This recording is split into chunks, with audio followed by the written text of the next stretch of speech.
पैठणमध्ये वाळू माफियांचा थरार, पत्रकाराला जिवंत चिरडण्याची धमकी, मुजोर वाळू तस्करावर अॅट्रॉसिटीसह गुन्हा दाखल.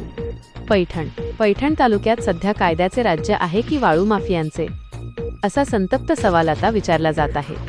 गोदावरीच्या पात्रातून अवैध वाळू उपसा करणाऱ्या तस्करांची मुजोरी इतकी वाढली आहे की त्यांनी आता लोकशाहीच्या चौथ्या स्तंभावर म्हणजेच पत्रकारांवरच हल्ला चढवला आहे. मंगळवारी सकाळी मॉर्निंग वॉकला गेलेल्या एका पत्रकाराला चक्क गाडीखाली चिरडून मारण्याची धमकी दिल्याने संपूर्ण जिल्ह्यात खळबळ उडाली आहे. नेमका काय आहे प्रकार? दैनिक महाभूमीचे पैठण तालुका प्रतिनिधी नंदकिशोर राधाकिसन मगरे, वय 45, रा. लक्ष्मीनगर हे मंगळवार 28 एप्रिल 2026 रोजी सकाळी 6:30 सुमारास पैठण ते शहागड रोडने मॉर्निंग वॉकला गेले होते. ITI जवळ त्यांना वाळूने ओव्हरलोड भरलेल्या 2 हायवा गाड्या संशयास्पदरित्या जाताना दिसल्या. एक कर्तव्यदक्ष पत्रकार म्हणून त्यांनी आपल्या विवो मोबाईलवरून याचे व्हिडिओ चित्रीकरण सुरू केले. हीच बाब तिथे दबा धरून बसलेल्या वाळू तस्कराच्या पचणी पडली नाही. स्कूटीवरून आलेल्या रमेश उर्फ लालू तुकाराम वीर, रा.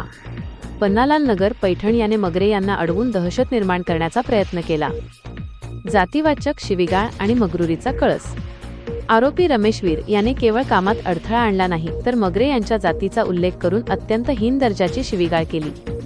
आरोपी भररस्त्यात ओरडून म्हणाला, महारड्या, तुम्ही आमच्याच तुकड्यावर जगता, पत्रकार झाला म्हणून शहाणपणा करू नको. जर बातमी लावली तर तुला गाडीखाली घेऊन विषय संपवून टाकीन. मी राजकारणी आहे, माझे कोणी काही वाकडे करू शकत नाही, तुझा तपासही लागणार नाही. एका पत्रकाराला भरदिवसा अशा प्रकारे जीवे मारण्याची धमकी देऊन आरोपीने प्रशासनालाच उघड आव्हान दिले आहे. पोलीस प्रशासनाचा वाळू माफियांना आशीर्वाद. वाळू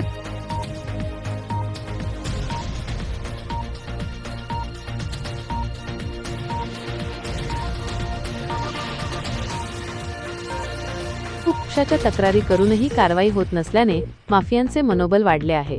रक्षकच जेव्हा भक्षक बनण्याची भाषा करतात तेव्हा सर्वसामान्यांनी न्याय कोणाकडे मागायचा?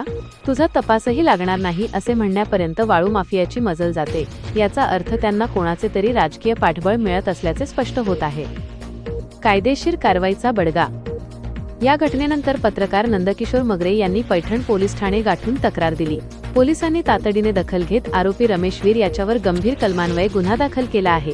भारतीय न्याय संहिता BNS कलम 351(3) आणि 352 जीवे मारण्याची धमकी, अॅट्रॉसिटी ऍक्ट कलम 3(1)R आणि 3(1)S जातीवाचक अपमान, पत्रकार संरक्षण कायदा कलम 4 प्रसारमाध्यम व्यक्तींवरील हिंसा प्रतिबंधक कायदा.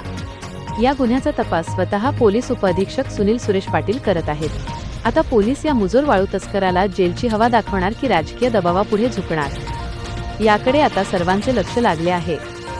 लोकात्मा न्यूज चॅनलसाठी प्रतिनिधी तरंग कांबळे, पैठण.